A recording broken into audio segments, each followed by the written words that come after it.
Kwa nini familia nzima wote hoi? Kuwa tajiri peke yako kwenye familia ni kutafuta matatizo zaidi. Wewe ukiona wewe umefanikiwa peke yako, alafu wenzio wote masikini wako 7, ukiona simu ya mdogo wako unafikiria nini kichwani mwako? Shida. Ukiona simu ya dada yako unafikiria nini? Shida. Yani ukiona tu unarudisha mfukoni, kwa sababu ushajua kinachoendelea hapo. Hakuna baba unaendeleaje, hakuna vipi huko, ni kilio tu.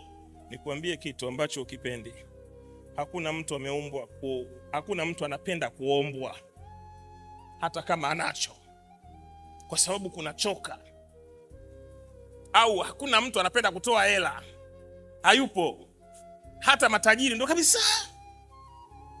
Watu wengi wanaotoa hela bila mpangilio ni watu ambao hawana future na hela zao. Mtu mwenye future na hela zake zote zipo kwenye ratiba. Mtu anashare anakuambia ameyumba. Wewe huwezi kuamini kama kweli ameyumba, kwa sababu mzunguko wake wa fedha wewe hujui. Wewe unajua unayoyaona. Maisha ni siri.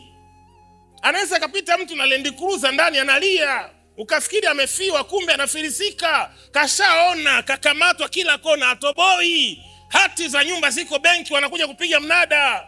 Wewe upo kwenye daladala unalia kwa ajili yake, na yeye analia kwa ajili yako. Anasema bora wewe kuliko ni yaliyoko kwangu mimi. Mungu akukumbuke brother.